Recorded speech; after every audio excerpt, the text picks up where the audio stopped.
Les travaux de l'Assemblée générale du Conseil consultatif de la jeunesse, ouvert le 28 février 2024 à Brazzaville, suivent leur cours. En ce deuxième jour de travail, les 300 participants venus de tous les départements du pays ont tablé spécifiquement sur les sous-thèmes ayant trait à la jeunesse congolaise. Nous sommes en train de travailler en synergie, en équipe.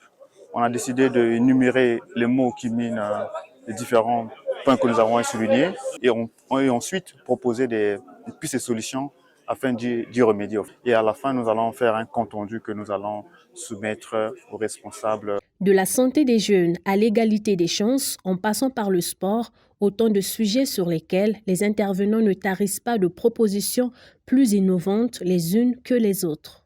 Dans notre groupe, le travail qui nous concerne, c'est de mettre les défis en matière de la santé des jeunes en République du Congo et faire des suggestions ou des recommandations au gouvernement pour le prochain démarche à suivre afin d'éradiquer certaines pathologies. Les jeunes parlent du problème d'accessibilité aux services de santé.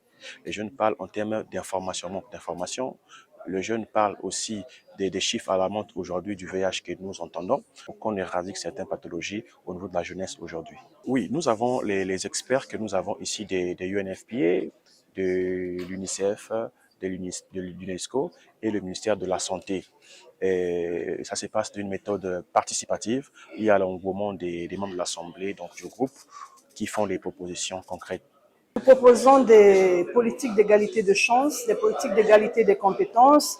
Nous proposons des campagnes de sensibilisation contre les soucis que rencontrent les personnes handicapées, les personnes mises de côté, les personnes, les personnes défavorisées.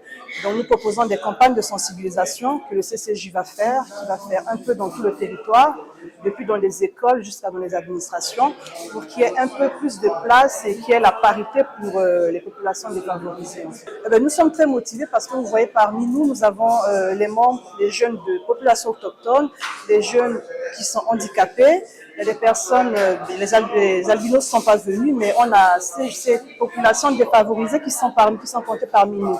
Donc c'est eux qui sont en train d'exposer leurs problèmes et ce qu'ils rencontrent tous les jours. Et c'est à travers cette Assemblée générale que nous avons l'opportunité de proposer au chef d'État quelques solutions. Satisfait du bon déroulement des activités, le secrétaire exécutif du CCJ se dit déjà confiant de la qualité des solutions qui découleront de cette Assemblée.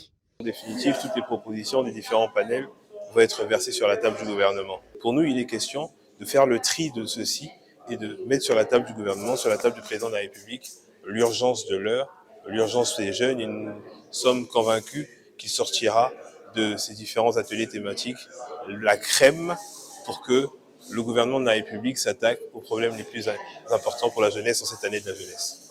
L'ensemble des membres de l'Assemblée générale que nous avons visités à travers les différents ateliers thématiques sont véritablement des leaders, donc des acteurs du terrain, qui viennent de l'intérieur du pays ou de la diaspora. Nous avons pu nous apercevoir qu'ils connaissent les préoccupations de chacune des jeunesses, parce qu'il y a plusieurs jeunesses, il y a la jeunesse rurale, la jeunesse autochtone, et j'en passe. Et donc, c'est véritablement une richesse pour nous, et ça nous permettra à enrichir toute la documentation qui va être déposée. Et donc, nous sommes convaincus que le Conseil consultatif de la jeunesse sera force de proposition. C'est notre mission.